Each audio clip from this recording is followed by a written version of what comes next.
As jou Bybel vanoggend saamgebring het, Psalm 16. Ons gaan 'n bietjie later daarby stil staan, maar die teks gaan ook op die bord verskyn. Ons gaan vers vir vers kyk na Psalm 16. En vanoggend gaan ons met mekaar gesels oor dankbaarheid in moeilike omstandighede. Hoe kan ek dankbaar wees wanneer dinge moeilik gaan? Nou, dis regtig my gebed dat die Here vanoggend jou perspektief kom verander. En dat jy vanoggend iets sal leer en dat wanneer jy hier uitstap, jy dalk vir iemand anders dit gaan wys hoe jy leef, hoe jy praat, hoe jy dink, en dat dit net 'n verskil gaan maak in hierdie wêreld. Maar voordat ons verder gaan, kom ons sluit net die oë. Vader, baie dankie dat U ons Skepper God is. Vader, ons sit as mense voor U vanoggend. U is die almagtige God. U beplan elkeen van ons se lewe. U het ons fyn aan mekaar geweef daar diep in die moederskoot. U het oor ons gedink en gedroom toe ons nog ongebore was. En hier is ons Here. Jare later. Ons leef hierdie lewe. En ons moet vir U sê, dis nie aldag maklik nie. Daar's baie uitdagings. En daarom kom praat ons vanoggend met U daaroor. U wat hemel en aarde gemaak het, U wat ons hier geplaas het. U wat alles van ons af weet. U wat ons swakhede ken, wat ons sterkpunte ken. U wat weet hoe ons pad vorentoe lyk. En ek kom bid, Heilige Gees, dat U daadwerklik vanoggend sal werk.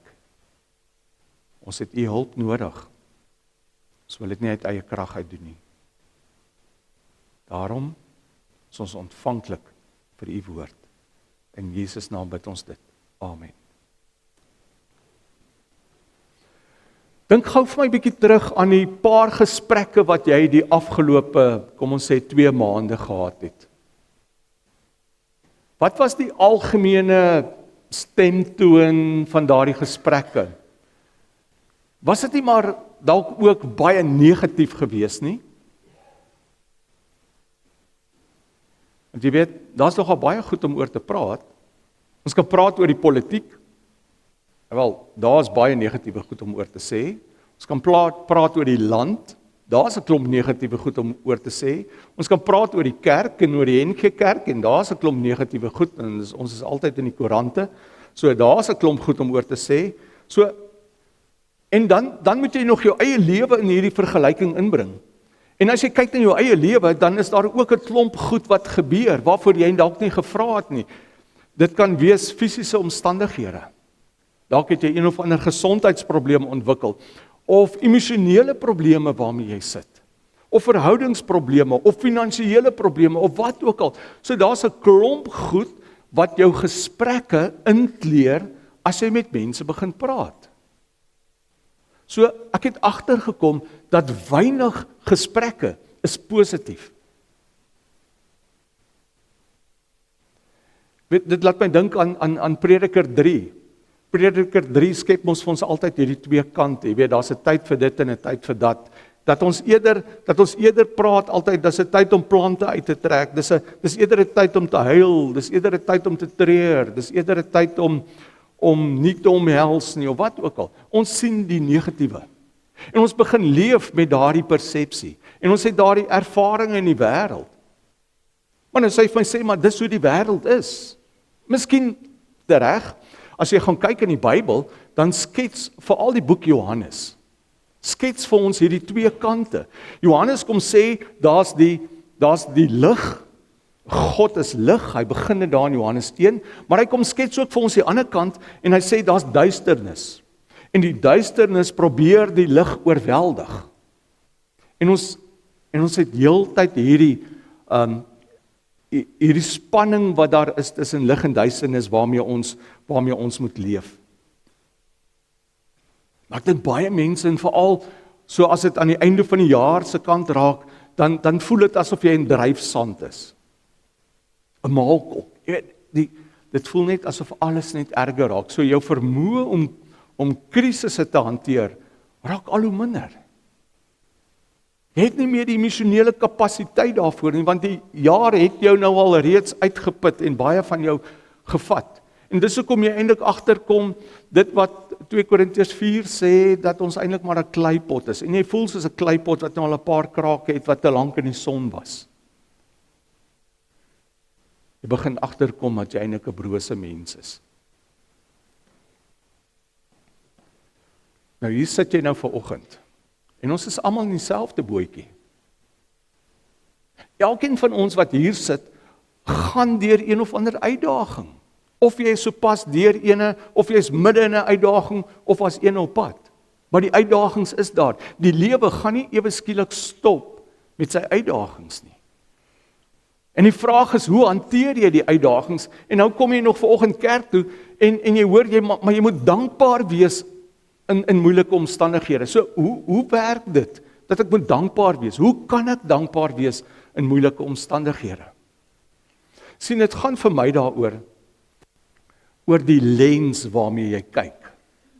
Ons kan deur hierdie een lens kyk.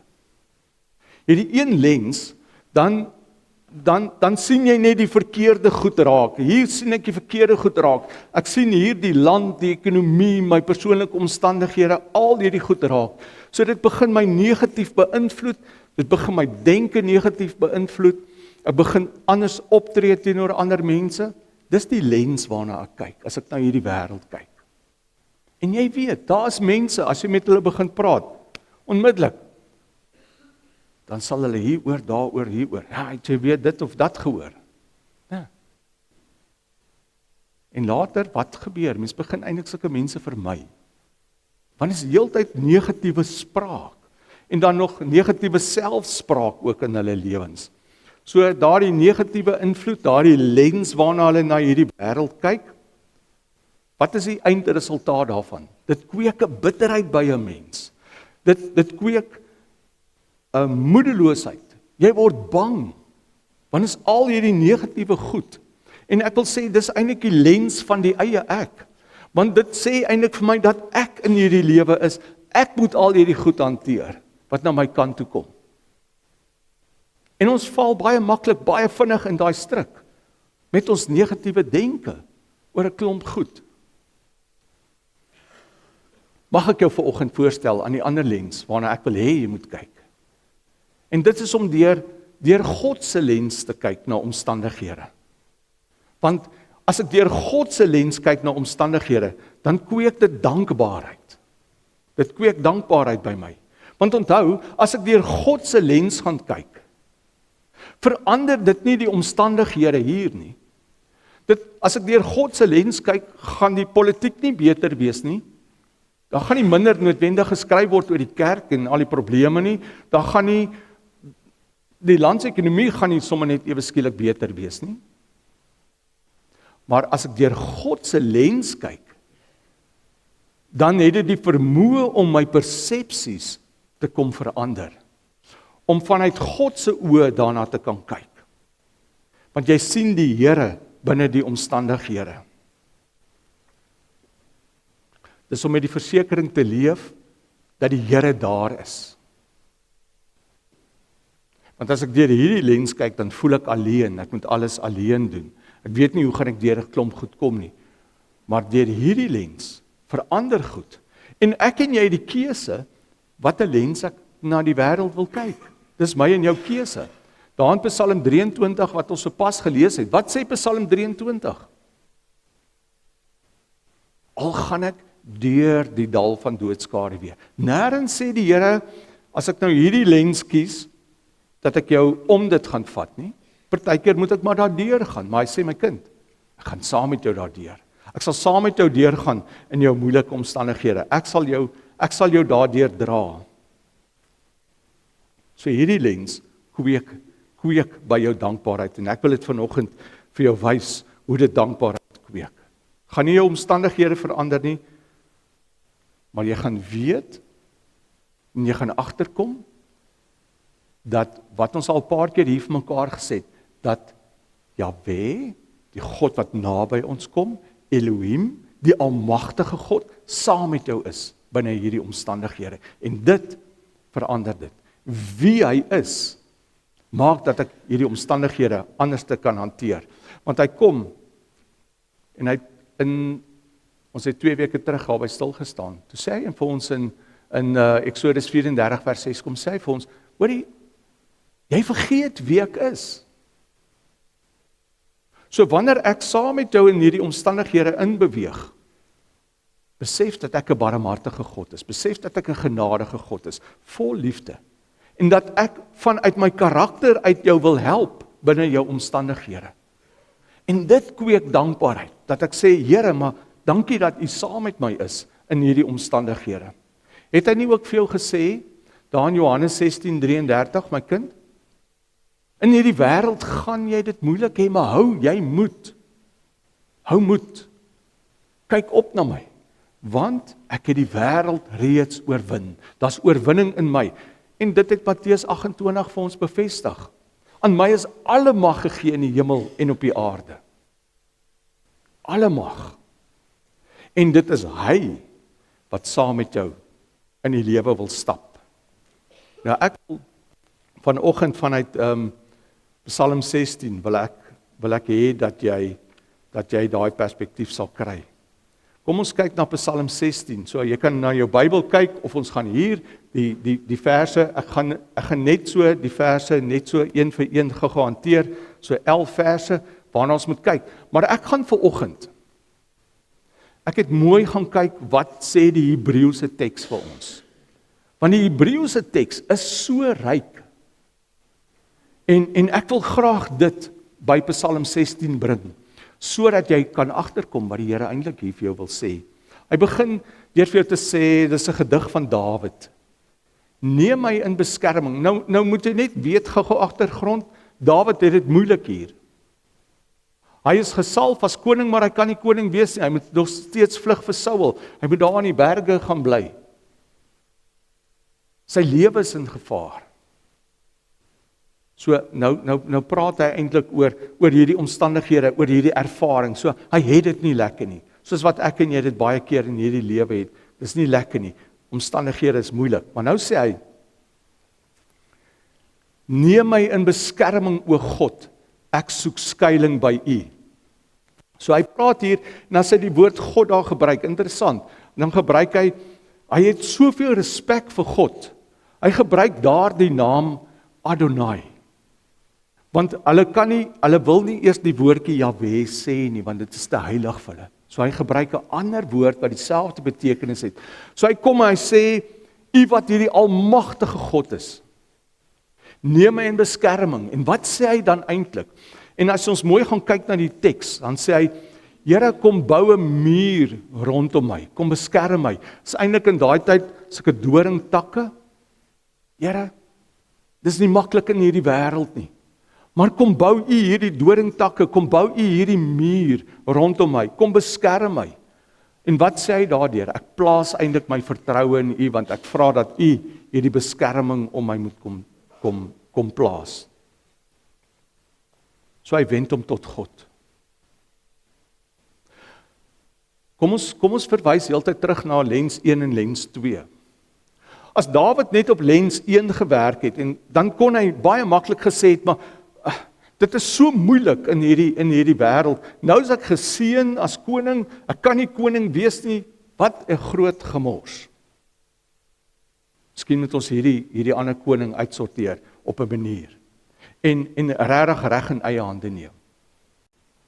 En hy kon baie negatiewe goed gesê het. Maar kyk wat doen hy. Hy kies om na die omstandighede te kyk vanuit die ander lens. Vanuit God se lens. En dis hoekom hy kom en hy sê, Here, maar dit is nie maklik nie. My lewe is nie maklik nie. Maar ek kies, kom U en kom bou 'n muur rondom my. Kom beskerm my asseblief teen die aanvalle. Die aanvalle daar buite is baie. Die duiwel val my en jou aan op verskeie maniere. En hy sê, Here, kom beskerm my net asseblief. En dan in vers 2 sê hy, ek het vir die Here gesê, ek behoort aan U. Daar is vir my niks goeds nie behalwe by U. Dis hier wanneer hy weer praat met die Here wat hy die woordjie Adonai gebruik. Hy sê eintlik hier, U is my Here. So U is die ene wat my moet help, U is die ene wat my gemaak het. Hy sê hier eintlik vir ons, U is my goedheid. U is my goedheid. Here, daar buite in die wêreld is daar niks goeds nie. Daar's baie boosheid. Daar's mense wat slegte goed aan my wil doen. Maar U alleen is my goedheid. Dis hoekom ek na U toe gaan om my te beskerm, want U is my goedheid, Here. Buiten U is daar nie ander goedheid nie, niks goeds nie. Ek vind my vreugde in U, Here.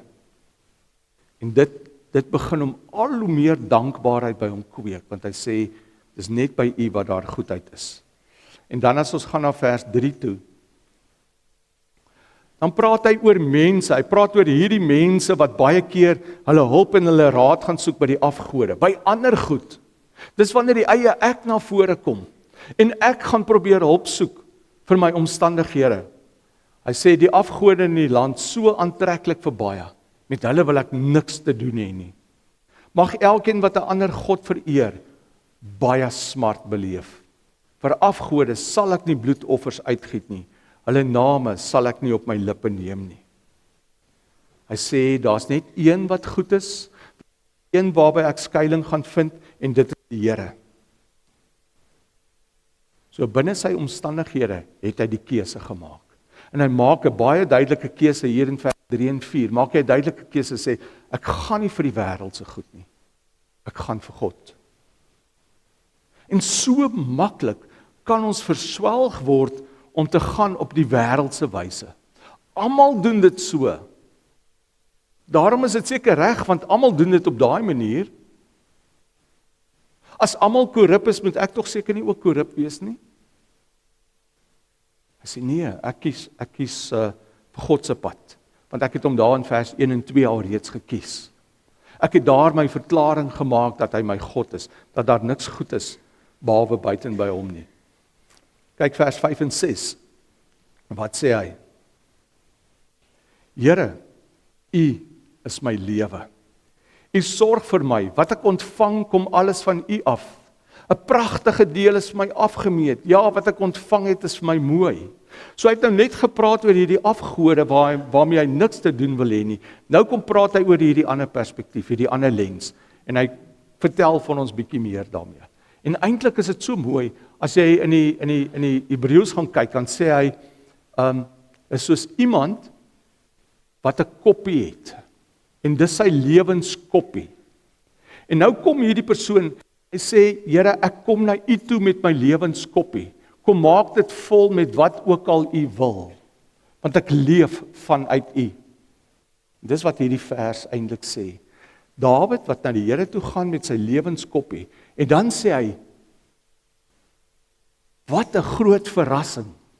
Want die Here kom maak dit nie vol met iets anders nie. Die Here kom maak dit vol met homself. Die Here kom maak my lewenskoppie vol met homself. En dis my oorgenoeg. Daardie goedheid van hom is oorgenoeg. Dis hoekom hy ook kan sê 'n pragtige deel is vir my afgemeet. Dit wat U bepaal, Here, is die beste vir my. Want ek kom na U toe met my koppie wat leeg is en U kom maak dit vol met U self. Met wie en wat U is. U kom maak dit vol met die karakter van wie U is. En dit maak 'n verskil in die lewe. Vers 7. Ek sal die Here loof wat my tot die regte insigte gebring het. Selfs in die nag bly ek bewus van wat hy my leer. So hy kom sê hier, wat is die gevolg van hierdie tweede lens om te kyk, om te ontvang van die Here af, dat die Here vir my voorsien? Hy sê dankbaarheid, lof. Ek sal die Here loof wat my tot die regte insig gebring het. Wat so sien julle, hy het 'n innerlike ervaring vir sy vertroue wat hy in die Here geplaas het, die manier wat hy kyk na dit, is dit lof en aanbidding en dankbaarheid. Want die Here het vir hom tot die regte insigte gebring. Sien, dis waar ek dink ons as mense baie keer dit so 'n bietjie mis het. Ons kom, die lewe kom sit iets op ons tafel. En nou moet ek besluit, maar hoe gaan ek hierdie situasie hanteer? Ek kan besluit om vir AI te vra, ek kan besluit om vir ander mense te vra, of ek kan besluit om die Here te vra. En Dawid sê, jy sal nie 'n fout maak om elke keer vir die Here te vra nie, om maar net by hom te kom sit en te kom vra nie. Ek weet nie of jy in die media al begin sien het, wat begin al hoe meer gebeur nie, dat daar al hoe meer aanslae op die Christendom kom. Die aanslae begin kom. Kyk bietjie in die media. Oorsee, Europa, daai aanslae begin kom, en dan is daar ook hier van Mosambiek, dit lees ons baie, daai aanslae wat kom. Ons gaan voor 'n keuse te staan kom. Wie kies jy? En Dawid sê net hier, ek loof die Here, want hy was goed vir my. Ek moes kies tussen lig en duisternis, ek het lig gekies. Dit het vir my goed uitgewerk. En dan sê hy, selfs in die nag bly ek bewus van wat U my leer. Dit is so interessant, wanneer ons eintlik na die oorspronklike teks gaan kyk, dan sê hy vir ons, selfs in die donker tye.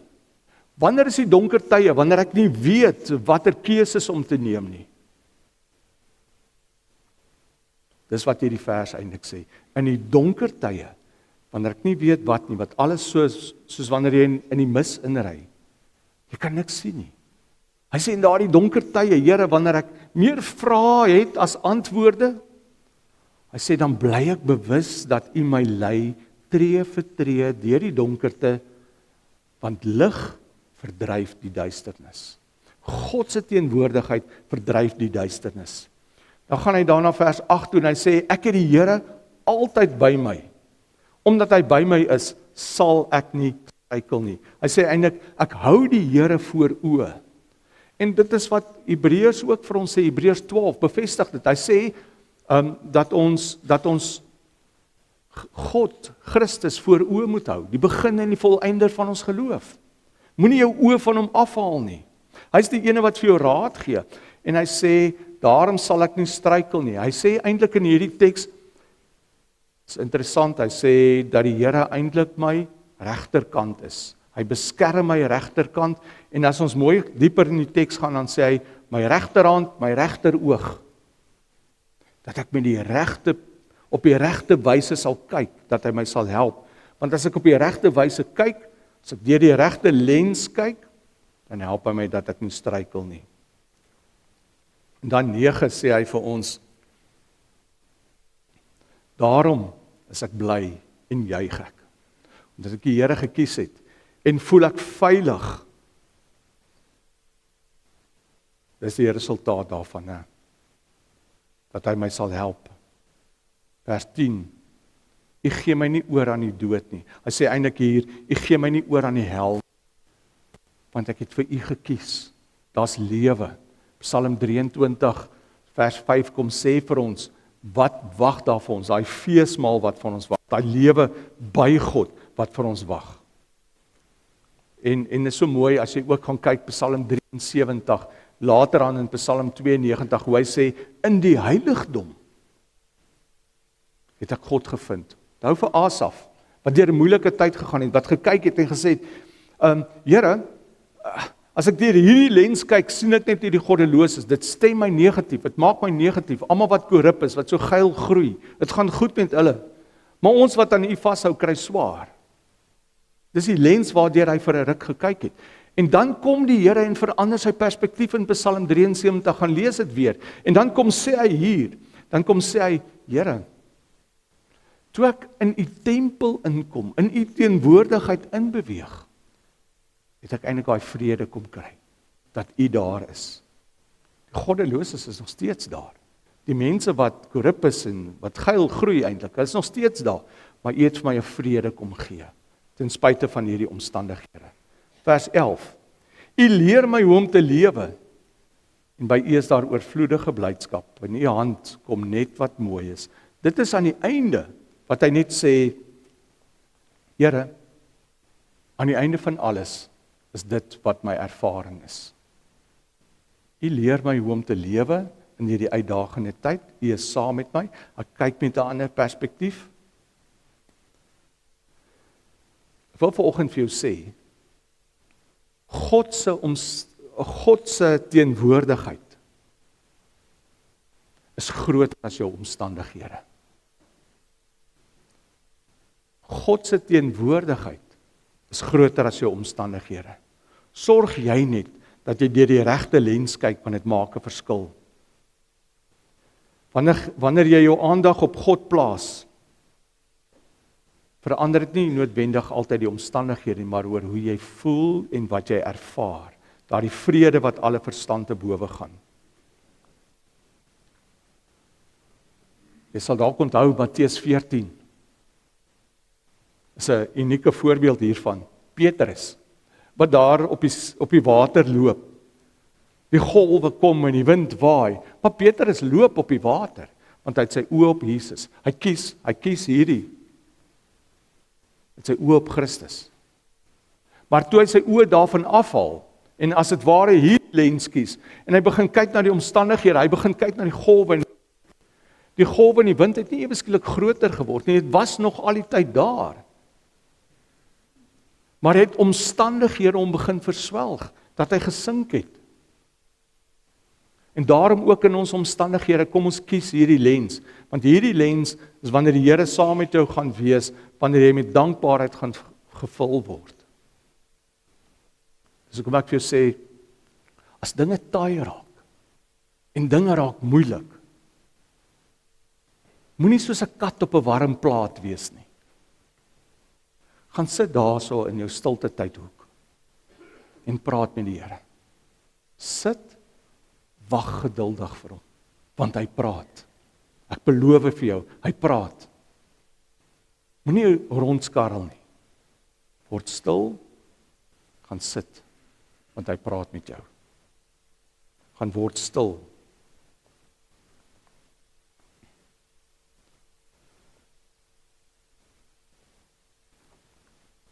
As jy gaan kyk na wat Filippense 4 vers daarvan vers 4 af wat hy vir jou sê, kyk wat sê hy vir jou.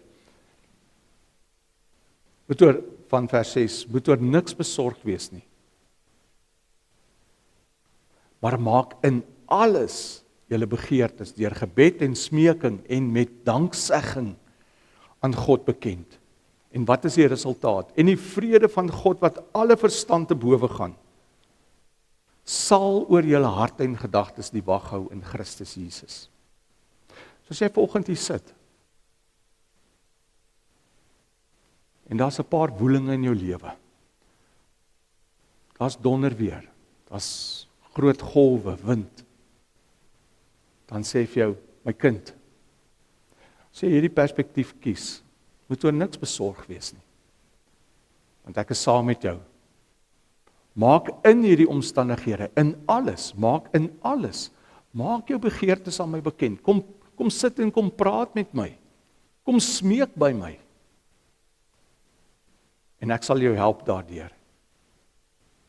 Ek sal vir jou die vrede gee wat alle verstand te bowe gaan. Laaste teks, 1 Tessalonisense 5 vers 18 sê dit ook so mooi vir ons, wanneer hy sê, wees in alle omstandighede dankbaar.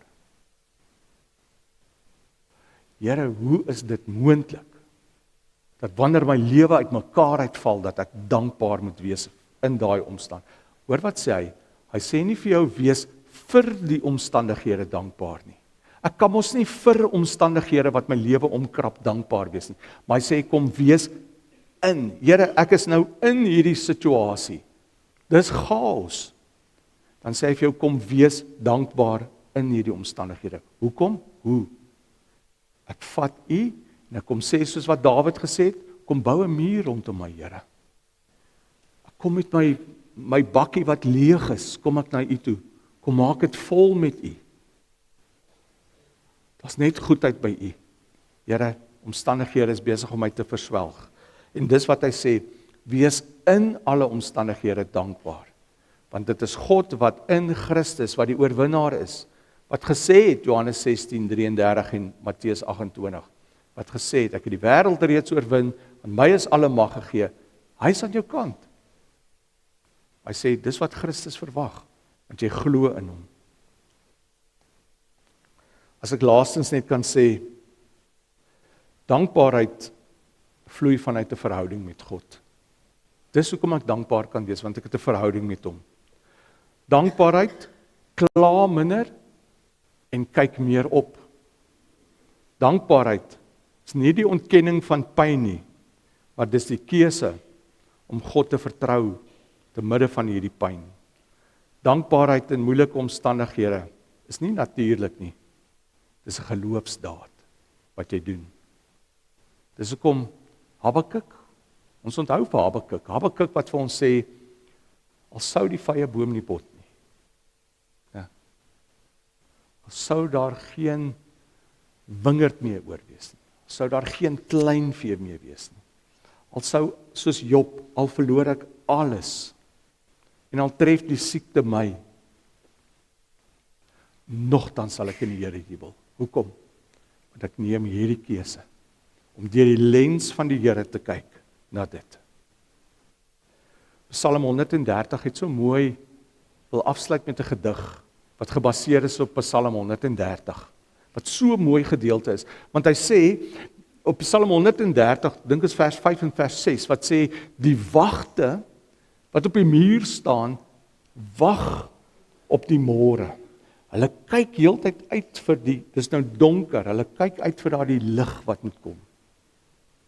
En so moet ek en jy deur hierdie lewe gaan. Kom ons staan en ons wees paraat. Kom ons wag vir die lig wat die duisternis gaan oorwin. Ek lees vir ons 'n gedig. Niels Jackson het hierdie gedig vir my gegee. Dit pas eintlik so mooi aan. Sê, wag op die Here. As jy wag staan in die klein ure van die nag, dan sleep die sekondes hulle voete. 'n Minuut voel soos 'n maand. Elke uur word 'n eeu, waarin die duister weet die dagbreek kom. So, Here, wag ons op U. As die donker ons toevou, sodat alles uitsigloos raak, dan weet ons, U sal weer U lig laat skyn. As jy vanoggend hier sit en goed is uitsigloos, weet net, die Here sal weer die lig laat skyn. Ek gee vir jou 'n paar oomblikke om met die Here te praat.